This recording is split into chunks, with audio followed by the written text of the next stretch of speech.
Problem से solution तक, astro तक, नो योर फेट। ओम नमः शिवाय। मैं हूं ज्योतिषाचार्य के.एम. सिन्हा और एस्ट्रो तक पर आप सभी का बहुत बहुत स्वागत है। देखिए, आज की जो श्रृंखला है वो महत्वपूर्ण है इसलिए क्योंकि जब हम मंत्रों का जाप करते हैं तो उसको किस तरीके से सही इफेक्टिव बनाने के लिए आपको क्या क्या काम करना चाहिए, इसको ज़रूर नोट कर लीजिएगा। हालांकि आपने कई बार इस पर अलग अलग ज्योतिषियों द्वारा वीडियो सुना होगा, लेकिन फिर भी मैं यहाँ पर जो बातें बता रहा हूँ उसको नोट कीजिए। आने वाले समय में जब बीज मंत्र आप लोगों को कोई भी ज्योतिषाचार्य लोग बोलते हैं करने के लिए और आप उसका फल आपको नहीं मिलता तो उसमें कहीं ना कुछ एक बड़ी त्रुटि होती रहती है। तो उस त्रुटि से बचने के लिए आपको यहाँ पर कुछ पॉइंट्स नोट करने चाहिए। और चंद्र ग्रहण के दौरान अगर ये कार्य कर रहे हैं तो बहुत अच्छा है, क्योंकि चंद्र ग्रहण के दौरान जप इत्यादि करना श्रेष्ठ माना जाता है।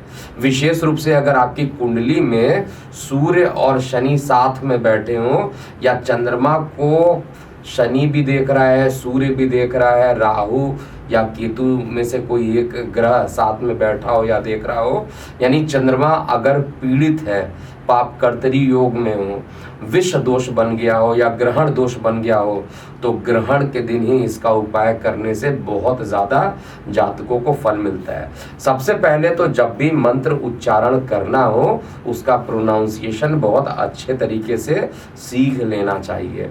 अगर आप प्रोनाउंसिएशन अच्छे तरीके से नहीं करते हैं तो श्रवण मात्र से भी आपको अच्छे परिणाम मिलेंगे, ये भी सत्य है।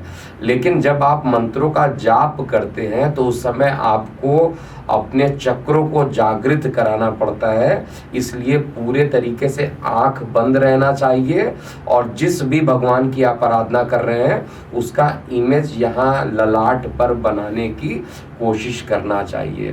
क्योंकि चंद्र ग्रहण 5 और 6 मई को पड़ रहा है, इसलिए 5 और 6 मई को जो चंद्र ग्रहण पड़ेगा उसका जो प्रभाव होगा उस समय ग्रहण के दौरान आप इस 5 मंत्रों का अगर आप जाप करते हैं, इस 5 मंत्रों से किसी भी एक मंत्र का 108 बार या इसके ट्रिपल या 5 टाइम्स अगर आप इसका जाप करते हैं तो निश्चित रूप से आपका ग्रहण दोष जो कुंडली में बना है वो खत्म हो जाएगा।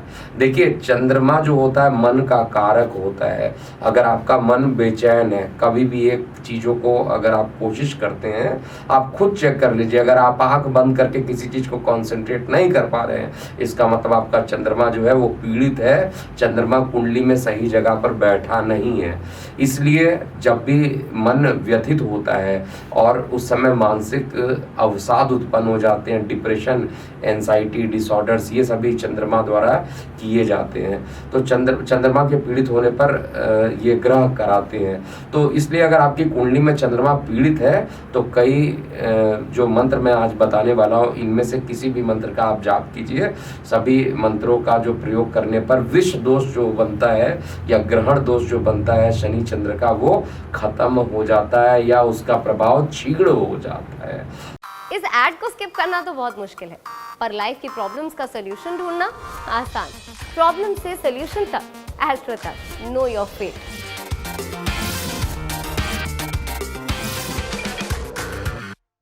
तो सबसे पहले हम लोग ये भी बात करेंगे कि हम लोग को जो माला लेना चाहिए वो किसका माला लेना चाहिए और किस दिशा में बैठकर मंत्रों का जाप करना चाहिए।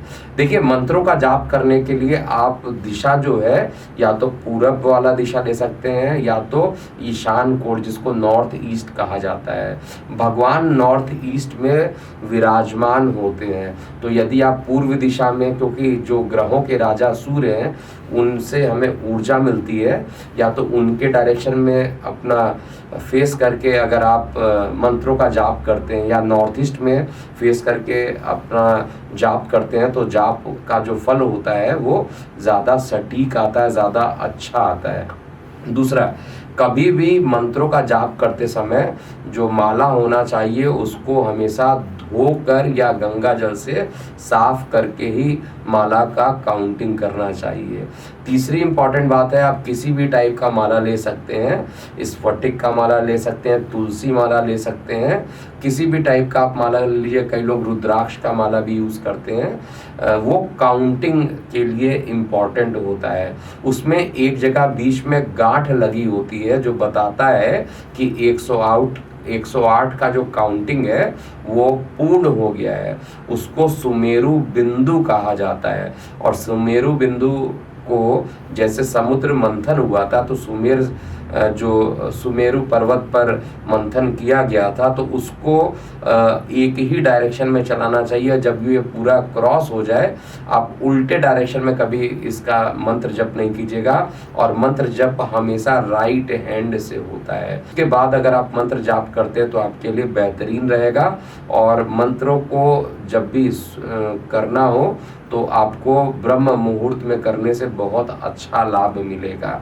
मंत्रों को जाप करते समय आपको आंख पूरा बंद रहना चाहिए और आंख बंद रहने के बाद जो है मंत्रों का सही उच्चारण करना चाहिए। और काउंटिंग राइट हैंड से करते हुए आपको जिस भगवान के लिए बीज मंत्र आप कर रहे हैं उसको ललाट पर उसके इमेज बनाने की कोशिश करना चाहिए। अगर इमेज नहीं बन रहा है तो आपको आंख खोलकर भी बीज मंत्र कर सकते हैं, लेकिन कोशिश कीजिए कि आंख बंद करके पूरा लीन होकर सच्चे मन से इसकी आराधना कीजिए। तो ये जो चंद्र ग्रहण पड़ रहा है, इस चंद्र ग्रहण में आप 5 बीज मंत्र या 5 चंद्रमा का जो मंत्र है अगर आप उसको करते हैं तो आपके लिए बहुत अच्छा रिजल्ट मिलेगा। देखिए, सबसे पहला जो मंत्र आपको करना है, मैं प्रोनाउंसिएशन भी यहाँ बता रहा हूँ, उसको आराम से समझिएगा फिर कीजिएगा।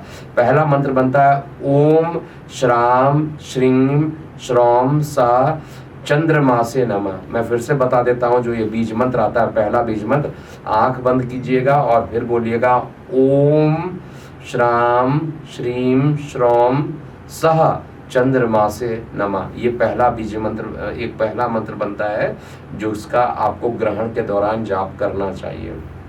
दूसरा जो बीज मंत्र निकल के आता है उसमें ओम क्षीर पुत्राय विद्महे अमृत तत्वाय धीमहि तनो चंद्र प्रचोदयात्। इस मंत्र का आपको जाप करना चाहिए। ओम निशाकाराय विद्महे कालांताय धीमहि धियो चंद्रो प्रचोदयात्। इसके अलावा आप बीज मंत्र जो यूज कर सकते हैं, बीज मंत्र ना करके चंद्रमा का जो मंत्र यूज कर सकते हैं, ओम शीतांशु विभांशु अमृतांशु नमः, इसका भी आप जाप कर सकते हैं। इसके अलावा ओम श्रांग श्रींग श्रौंग सा चंद्राय नमः का भी जाप कर सकते हैं।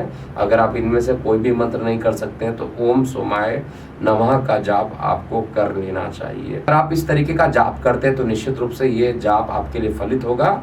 और अभी के लिए केवल इतना ही। एस्ट्रो तक पर जुड़े रहने के लिए बहुत बहुत धन्यवाद। मैं हूँ ज्योतिषाचार्य KM सिन्हा। ओम नमः शिवाय। एस्ट्रो तक ऐप पर आपको मिलेगा भविष्य से जुड़े हर सवाल का जवाब। डाउनलोड कीजिए एस्ट्रो तक ऐप और चुटकी में जुड़िए इंडिया के बेस्ट एस्ट्रोलॉजर से।